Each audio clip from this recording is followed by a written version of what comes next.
Hey, welcome everybody to this week's live stream. I'm glad that you have joined. I've got a good treat for you today. We're going to talk about Introduction to Price Psychology.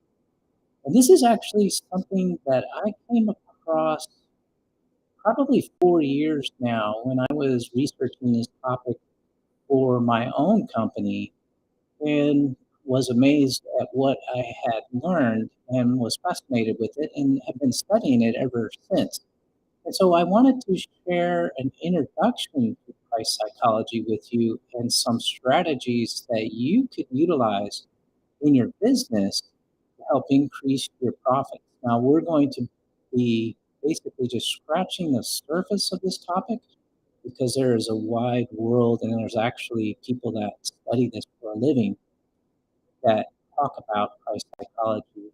But I'll be able to give you some ideas in this live stream that you will be able to utilize in your business starting today. So let's get started. Share my screen.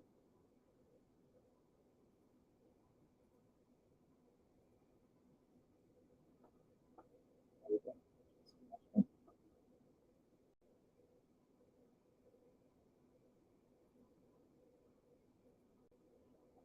Okay.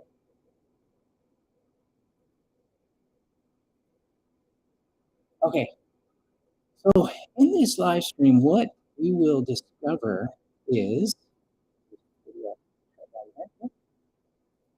we're going to talk about how to make your price seem really small.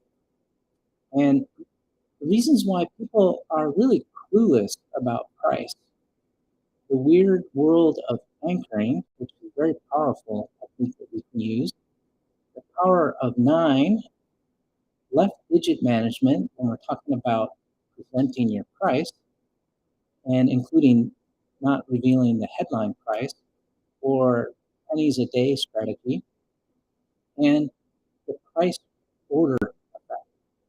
And so let me start with an example so to give you kind of an idea of what's possible.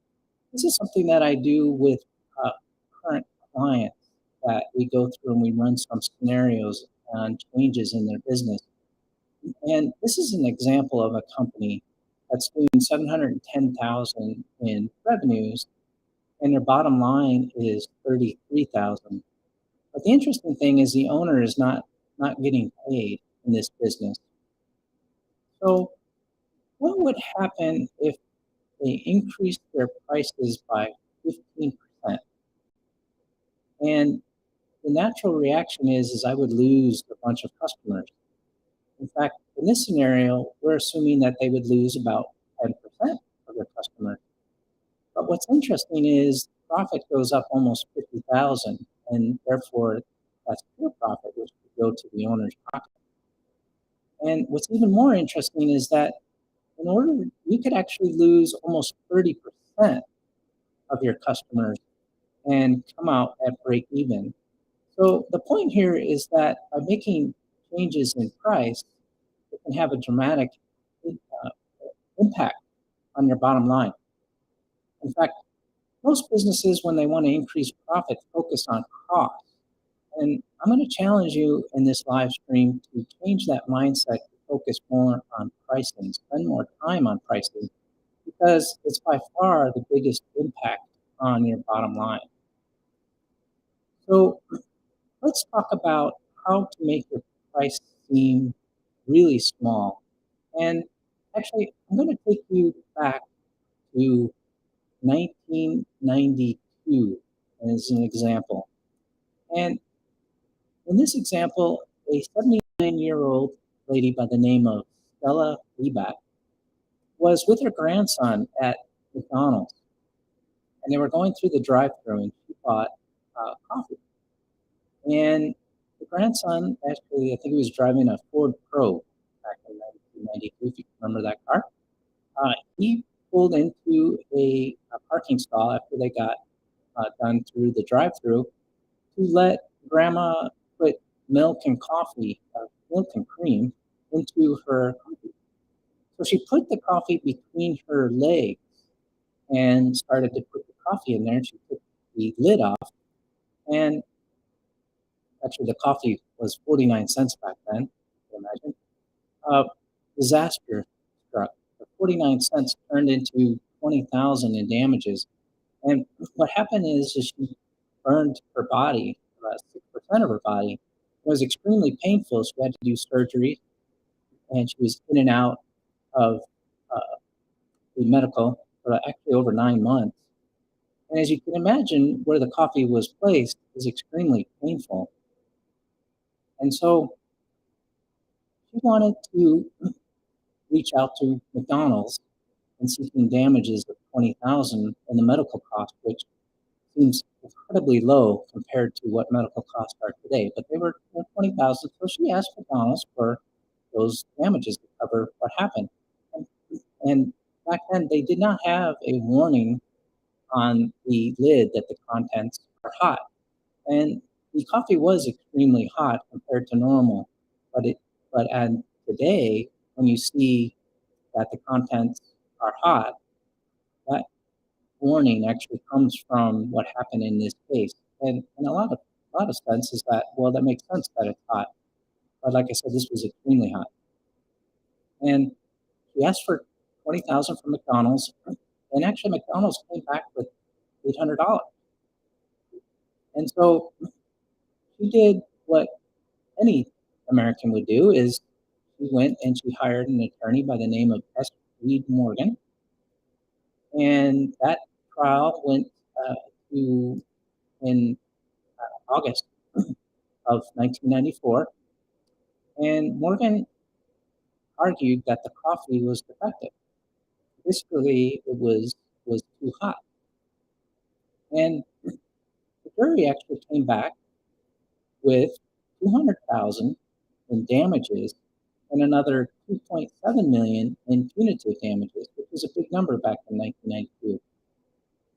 And the reason why I bring this case up is because how did the attorney convince the jury that the punitive damages was 2.7 million? Because they had no idea how much damages make sense. So it was up to the attorney to do that. And well, what the attorney did is he said that, well, McDonald's worldwide coffee sales is about $493 million a year. And remember, the jury had no idea what the punitive damages would be. So what S. Reed Morgan argued is that surely the pain and suffering that this lady went through is worth a measly 1 to 2 days of worldwide coffee sales. And that's how the jury came up with the price. They agreed with the attorney. And the reason why I bring this up is that, and we'll get into it more, is that when you compare the 493 million to the 2.7 million, all of a sudden appears to be very small. And that's what happened in the minds of the juries. And this case has been studied over and over again and has a significant impact, which we'll get into, on setting our prices and presenting our prices. In fact, if you and I were to sit down and talk about how do we increase profitability, how do I get paid more money or get paid at all in my business, we'd spend the most time on pricing. So, as I mentioned earlier, people are clueless when it comes to pricing. You see, there's a branch of science that has been around for over 100 years, and it's called psychophysics. And what they do is they look at how we react as humans to different stimuli. You see, judgments of monetary value, they have a lot in common with our sensory judgments. Let me explain. If I were to give you a box and ask you how much that box weighed, you and I would struggle a bit with guessing that weight. But if I were to give you another box and ask you which one is heavier, chances are you'd be able to figure out which one is heavier. And the same thing goes for temperature or color.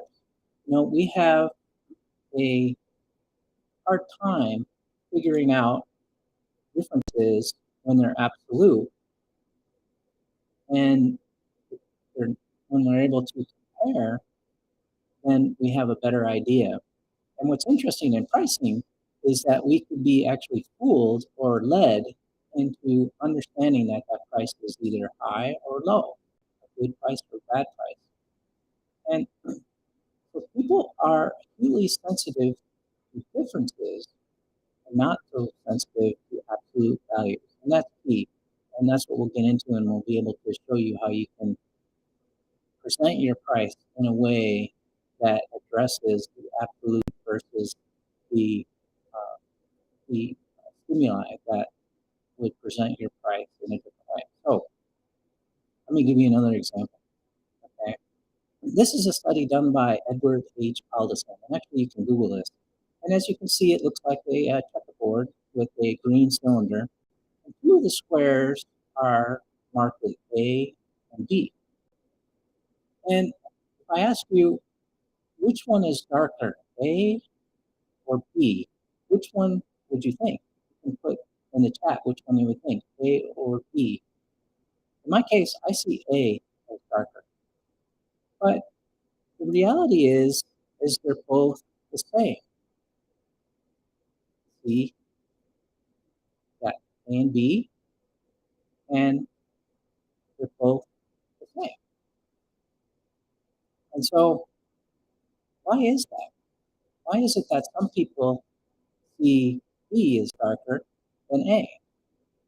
They're exactly the same. Well, what we learned is that the different stimuli in here that has nothing to do with A or B being darker or not is causing us to see A and B as being different. And that's kind of what I'm getting at when we talk about the pricing. So a study done by Adeville and Monroe, and what they're saying is that when we see a price, we are clueless, like we talked about, and we have no idea what the right price is. Because we don't know absolute, we know relatives, our brains will subconsciously compare so that we can judge that price. What comes back, interesting, is a feeling that the price is fair, expensive, or a bargain. And we don't actually know that this is happening inside our brains. You see, price is all about perception. And as business owners, the thing is we can manage that perception. And that brings me up to talking about the weird world of anchoring. And when we look at price psychology, anchoring is probably towards the top of one of the most powerful principles that we can use in our business. And this is exactly what came into play in the McDonald's case. So let me give you another example to kind of explain this a little bit more. This was, I'm going to take it back to now, 1974, and tell you about an experiment done by Tversky and Penniman. It's actually called the United Nations Experiment. Basically, they invited people, two different groups, into a room, and when they walked into the room, there was a wheel, like a wheel of fortune, like big wheel in the room, and it had numbers between 1 and 100, and they asked two questions. One is the percentage of African nations in the UN higher or lower than 65? And the other one was, what is the percentage of African nations in the UN? So what they would do is they would first spin the wheel, and it would land on a number, and then they would ask these questions. The interesting thing is that the wheel was rigged. Could only come up on 10 or 65. And what they found is when they asked the question and the number that came up on the wheel was 65, the average answer to the above, A and B, was 45%. But what's crazy is that when the 10 came up, the answer was much lower. It was 25%. And why is that? why would two groups see two different things and come up with two different answers? And the point I'm trying to make is our thoughts are influenced completely by something that could be unrelated, irrelevant, or a random number. It makes no sense. So what's happening is that the 10 or the 65 is creating an anchor in our minds, which influences what comes next, what we think. It sounds completely crazy, but this actually is what's going on in our mind, and a lot of times subconsciously. Actually, what's interesting, the correct number is 28%. Let me give you another example, and we'll talk now an example with pricing. This is a bread machine that was sold in a store called Williams and Sonoma. They put this machine out there at $279, and in my mind, that's crazy, especially when you can buy bread for such a low amount. And what happened is this machine didn't sell. In my mind, not surprisingly, it's $279. It's very expensive, and they didn't want to give up. And so what they did is they took this machine and they made some changes to it, not significantly, but they did make some changes to it, and they put the price at $429. And I'm thinking that they wouldn't sell either one of these machines. They're still expensive. Why would they sell the 279? Why would they sell the one at 429? But what happened is that sales all of a sudden for the 279 increased significantly. Why is that? Well, again, it relates to this anchor. When you saw the price of 429, that 279 all of a sudden seems cheap, seems like a good price. And that's why sales increased. And they did this. They didn't really want to sell the 429, although if they did, that'd be great. They wanted to sell the 279 bread machine, and it actually worked. So now I'm going to share with you a few ideas how we can use price. And I'll give you about three or four of them. The first is an interesting one, and that is the power of nine. And when I get into this, you're going to start seeing this, and you're going to say, okay, yeah, I know, I've seen this before. So actually, when you start to learn more about the weird world of price psychology, you'll start to see these techniques. And you'll start to think as a business owner, how can I use this in my business? So let's talk about the price number. Does it matter what your price ends in? Does my sales get influenced and my price ends in a different number? Or can I increase my price? Or does it even matter? So let's talk about the power of nine. This is actually used quite a bit in retail, and it's been studied over and over again. And I see this all the time. You're going to see it as well. And it's used quite extensively, and you would think it wouldn't matter anymore, but it actually does. So the power of nine, this was a study done by Anderson and Semester. And they actually looked at catalog companies, and they changed the price around for an item in one catalog versus the other. And what they found was by the use of a nine price ending increased the demand and the sales in all places. So what they did is they had a price of 34, 39, and then 44. And what they found was is that when they used the nine, the sales, the conversions, the number sold increased 24%. And what this tells us is that price endings are really important and can make a big difference. Really, it makes no sense, but if you change this in your business, it could make a huge difference. So this is something to really consider in your business. And actually, seven is another one that you'll see used quite a bit. And seven is actually used for high ticket items, but you'll see that. And I'll give you an example actually later on how powerful this could actually be. I think the takeaway though is that I would recommend in your business to consider not using zero. And I would then experiment with these different numbers and see if nine works or seven works, and just kind of follow to see how that impacts your pricing and your sales. might actually make a difference. So let's talk about another study that was done by Schindler in 1991. And actually, this one studied the price endings, and this one actually builds on the what we just talked about earlier. And that what he found is that different price endings have different implications. What he found is that most of us associate the nine with some sort of special deal. And again, this happens subconsciously in our mind. And that is why the 39 outsold the 34, because we made that connection with the nine. So again, use of nine in your business could represent like a special deal for someone, even though you know what's going on and you're thinking, "Ah, that's not ever going to work." You know, it actually does. Interesting enough. Well, let's talk about another. Let's talk about pricing, but we'll continue. But we'll talk about now the leftmost digit and the price. And let's look at, for example, the number 390. And I'm going to do a little bit of a vision test here.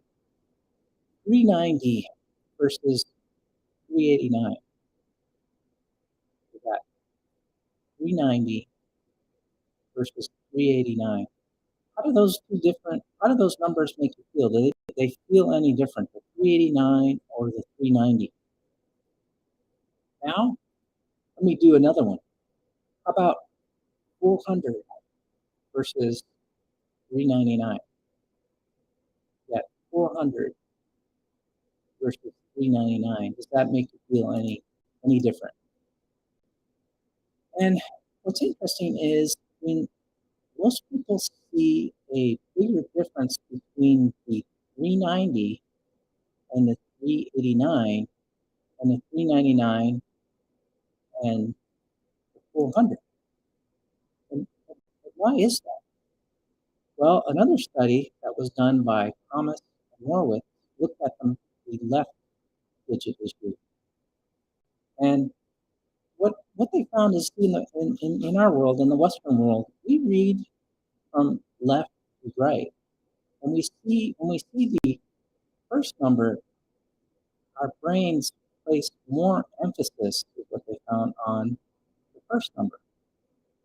What they did is they actually tested this in various numbers like 299 and 3. And what they found is that by using the 99 versus the 1 in this example, or these numbers that I have on the screen, it increased the conversion rate quite significantly. And this is crazy in my mind. I mean, 99 cents equals $1 in my mind. I can do the math, right? You can do the math. But ultimately, our brains are, I hate to say it, they're somewhat lazy. Our brains have so much going on that we like to take the easy way out. Our brains, we don't know this is happening, and we don't know that subconsciously we focus on the first two numbers or the first number. So 300 and something feels a lot less than 400 and something, even though it's $1. And we need to think carefully about not just the price endings, but also the first number, which could make a huge difference. So if you're selling something for $400, try 399 or try 397 and see what happens. And so that's two strategies: the power of nine and the leftmost digit. And let me share something that might actually be even more powerful that you could utilize in your business. And that's called don't reveal the headline price. And we can actually use this in many creative ways. And so let me give you an example. Another one, another vision test. 495 versus 5 easy payments of $99. Again, 495 versus 5 easy payments of just $99. You see this all the time. And I know what you're thinking is that I'm going to do the math. It's the same number, 495 and 5 easy payments of $99. So imagine if you were selling this or you were buying this for 495. Which one feels like a better price? Well, you do the math, it's the same. But what's interesting is in the study done by John P. Corvo, that one of the things he found is what happens is that we have so much information that's going on that our brain takes shortcuts. When we're faced with 495 or 5 payments of 99, the math is the same. But what happens is our brain focuses on the 99. Subconsciously, we judge the price on the 99. This is why we see this in all sorts of industries. We see that only, payments of 19.99, 3 payments. And this is something that you can actually use in your business. If you're selling a high ticket item, think about changing it to, breaking down or chunking down the price. So all of a sudden it seems like a much smaller price, and see what happens in your business. Now, you may have to deal with receivables in your business, so there's ways that you can handle that by getting credit card information. And yeah, maybe that causes an issue, but the key is to test it to see what happens. You might actually be able to increase your sales quite significantly. So let me show you an example of this, of not revealing the headline price. And this is actually in British pounds, but the point I'm making is that in this advertisement, you could get this Mercedes for only $309 a month. Many people would say, wow, I can afford that $309. But if you and I do the math, you're actually spending 12,978, well, this is pounds, to basically rent a car. But if I see that it's $309, well, that makes it much easier. And you're thinking that, well, I would do the math, and I would go, this is a crazy deal. I'd be better off buying a car, possibly. But research shows that most people don't do the math because we're overloaded with information. And we could do the calculations, but we take the easy way out. You see, our brains makes a judgment on the easier number. It convinces us, well, it's only $309. That sounds pretty good, right? There was actually another study done by Mazumdar, Raj, and Sinha, and what's interesting is what they found is that even when people do the math, even when they do the math, the calculations are still focusing on their brain on the smaller, shrunk down number. Let me give you an example of a marketing expert by the name of Brian Dice. And he sells digital products. And he did a webinar for $197. See that 7 in there instead of the 9. He used the 7. And this webinar did pretty good. It actually, did 340 conversions, almost 67,000 in revenue. But he got to thinking is that, what if I changed it to 2 payments of $97? And in my mind, it shouldn't make a difference, right? It's basically the same thing if you do the math.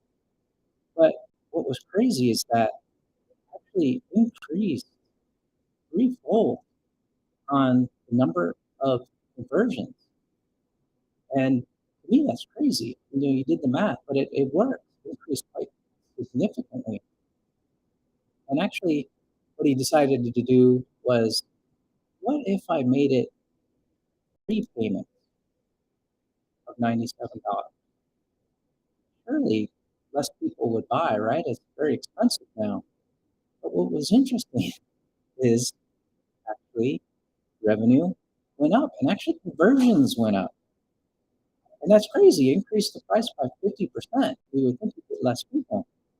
But people focus on the $97. So how can you do this in your business? How can you maybe cut down the price of the easier payments?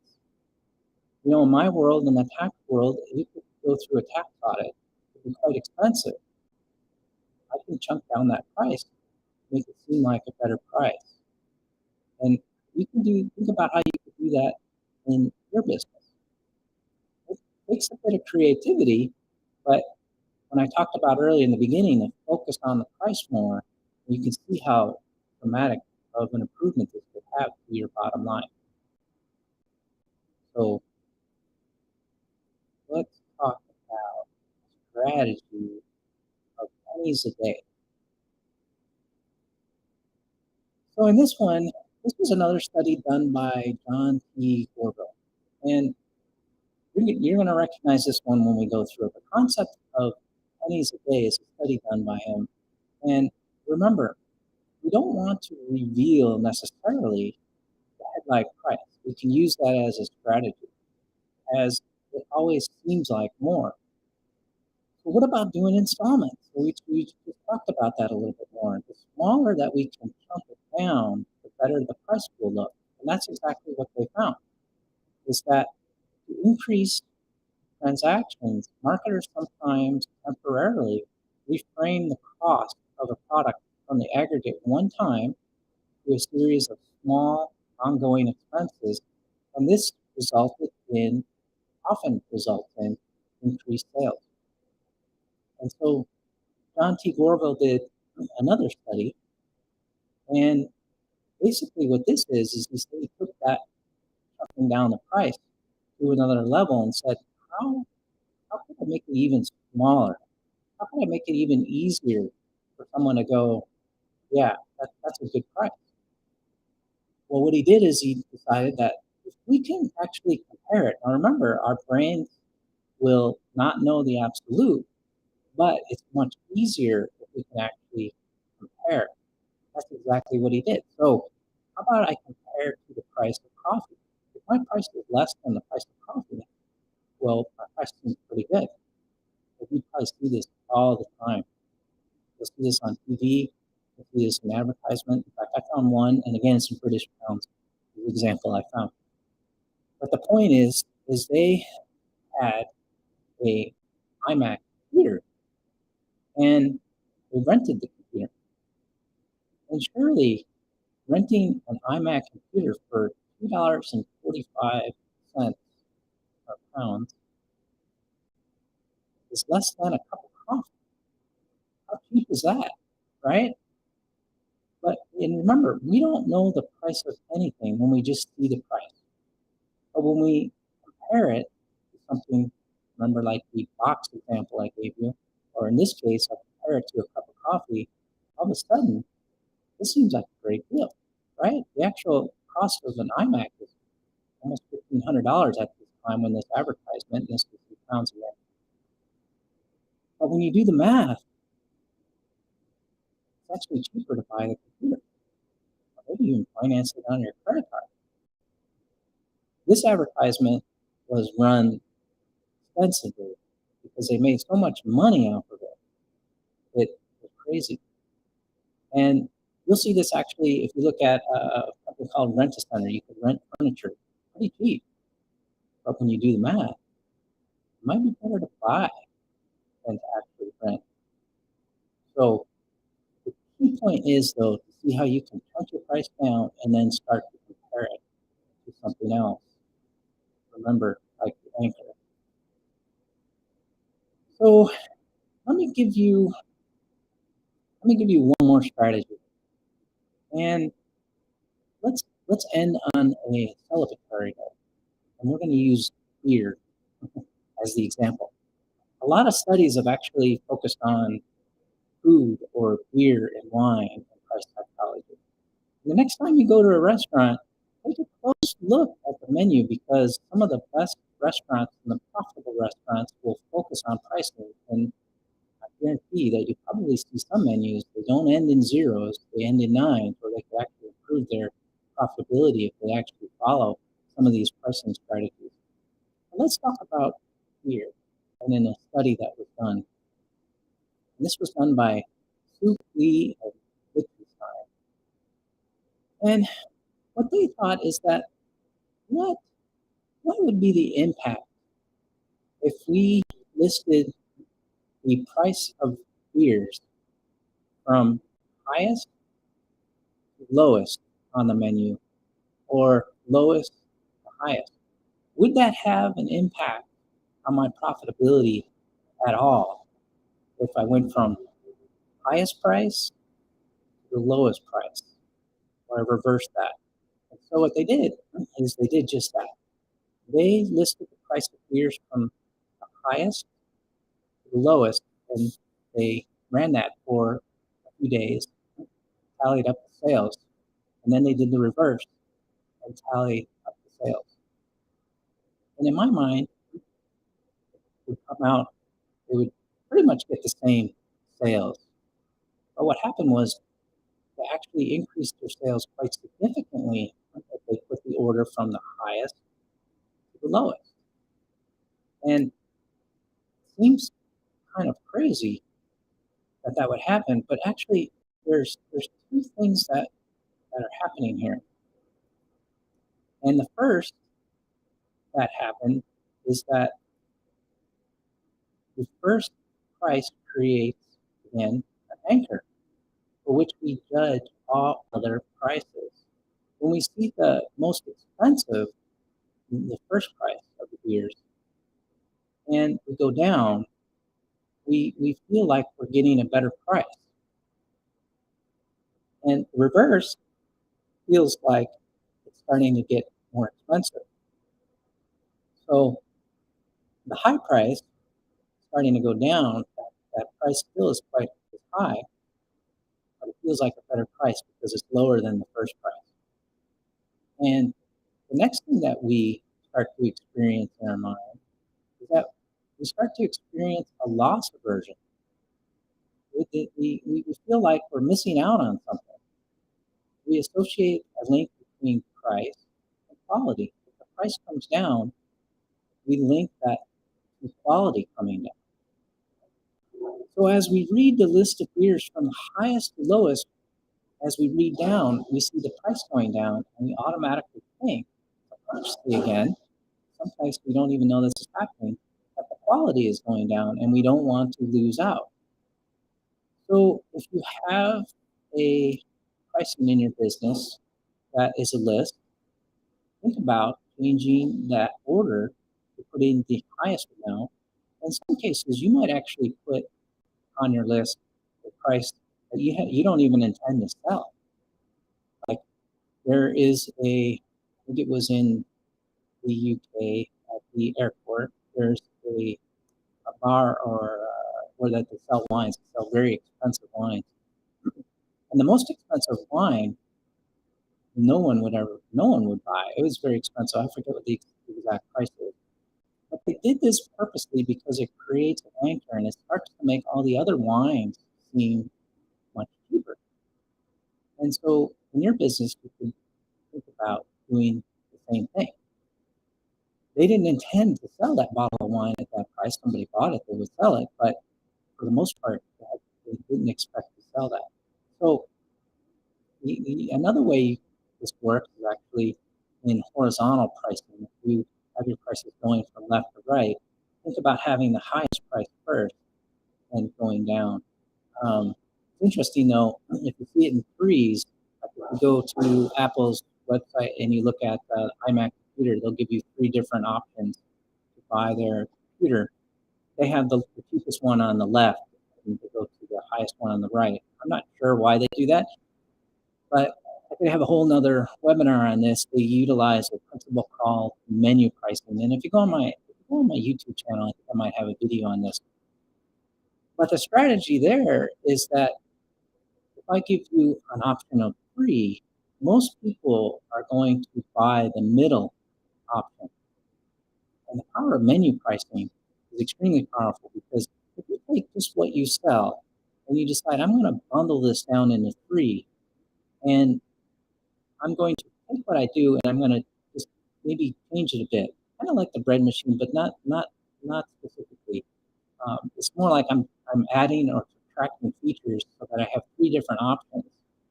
Basically, in the menu pricing, what has been found over and over again is people will select the middle option. So if you just take what you do, increase the price, and have a lesser option decrease the price slightly, increase the price for the middle option, and then have an even higher one that maybe you don't even intend to sell, that that higher one creates anchor. Remember the loss aversion? Most likely, and in most cases they found, people will select the middle version, and then voila, you just increased your prices, and you might have made some changes to things that you're already doing, and that increases your bottom line. So think about that one as well. That's, like I said, that's another topic for a live stream. That's extremely powerful in addition to anchoring. So what I wanted to get across in here is that when I first started out with the 710,000 or 33,000 in net profit and increase your prices by 15%, it sounded like a really big number, and it is. You know, if you just increase your prices 15% without thinking about some of the strategies that you could use in your business to do that, you know, you might lose more than 10% of your customers. And in this case, I have 10%. And the reality is there are people that are price sensitive. There definitely are people that will just go off of price. But there are way higher percentage of people that are value sensitive. I think I have a video on this on my YouTube channel as well. My point being is that people are more value sensitive than they are price sensitive. And when you lose 10% of your customers, in this case, my guess is you're going to lose those customers that are what I call the PETA customers, the pain in the ass customers, or the tire kickers that no matter what, they're just going to go on price. They're not going to look at value. But study after study after study has shown that people are more value sensitive, and they're sensitive to these stimuli that we talked about in this live stream. So to summarize what we cover is think about how to make your price seem really small. Remember the McDonald's case, and how can I do this in my own business? And if anything, I want you to remember that people are clueless about price. And to think about this in your business. And think about how you can use the weird world of anchoring, like the McDonald's case, or the price of beers. How you can use that in your business. Maybe you can have something in your business that has an extreme high cost, but how to create an anchor in the mind of your customer that makes whatever else you're selling cheaper, right? We talked about the power of 9. Start thinking about testing this. Don't default to 0. Really think about this and test it and see what happens. Think about 7 as well. That might be a good one. And look at the leftmost digit. And remember the 400 versus the 399. If you're selling something for that, think about changing it. And don't reveal the headline price where you can. You know, even if you're doing a thing that you're repairing, like an automobile, for example, automobile is very expensive to make, you know, any significant repairs. Maybe offer payments for that. I never see that actually with an auto repair shop, but that's a possibility, right? You could think about doing that. And I know people will say, that'll never work. It might not work, but it may work. Think about the possibilities that they have. You know, I was just, my wife and I, we just went to buy we needed a new bed frame. We had sold our old one. And we went to the furniture store. I won't use the name, but I can't tell you the number of times that they, you know, when we would look at price, they would say, well, we have 0% financing. And even though I said that no, we're not interested in financing, they must have come up at least 4 or 5 times because they know that in my mind or in the mind of customers, 0%, I can just cut down the payment, and that's what's going on. And remember my pennies-a-day strategy or the pennies-a-day strategy and comparing that to something else in the price order. So what I have, and I'll put in the chat. I have we have a Facebook group that we do where we share some strategies, and we help each other out as business owners. And um, if you're not a member, that'd be great to have you as a member. I have an ebook if you're interested in profitability and how some other strategies can increase your profitability, or also if there is something that you want to jump on a call that I can answer some questions, or you can email me if you have any questions on pricing. I know this is I'm just scratching the surface on pricing. It's a very significant and broad topic that can have a profound impact on your business. And I would encourage you to start thinking about, looking in your business, how you can, change your pricing, and what you can do specifically to present your price in a different way that would help out with your pricing. So take a look and see if you have any questions. Let me just go down here and see. Um, ah, this is a good one, and this is one I thought about myself as well. Is that can we get to a point where we overuse these techniques? And I would say 4 years ago, I would say, yeah, yeah. I mean, who's gonna fall for this stuff, right? And we see it everywhere. Just watch TV, 3 easy payments of 19.99. Like, come on, but it worked. For whatever reason, this stuff worked. And 4 years ago, I would have said, yeah, no. But when I study this more and more and more, and I see this, I often wonder, why is it that people waste their time doing this? Why is it when I go into the furniture store, they keep pointing out that I could do financing for 0%? Because it works. And I keep going with the winner, right? If it keeps working, as long as it keeps working, let's keep doing it, right? And you're not trying to fool your customers. I mentioned that earlier. I don't like to use that word, but you're trying to show them that, hey, I have a lot of value and it's not as expensive as it is. Remember, in the mind, caring. So, yeah, I get what you're saying, but it does work.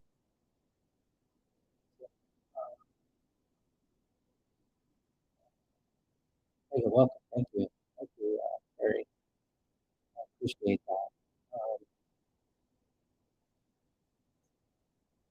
Ah, yeah, this is a good one. Uh, Selling a commodity, will this stuff work in a business? The first thing I would say is I would challenge you to change your commodity thinking, that you don't sell a commodity. And I'm in the accounting and tax business, so there's tons of people that do that, right? There's tons of people that sell tax, do tax preparation, or they do accounting work. But you'd say, well, you're in a commodity as well. Change that mindset, right? Remember when I said earlier that the value versus the price? Change what you do in a way that the customer understands the value. And I actually did, yeah, I did a webinar, a live stream about a month ago that talked about communicating your value. And I think it's on my YouTube channel if you want to check that out.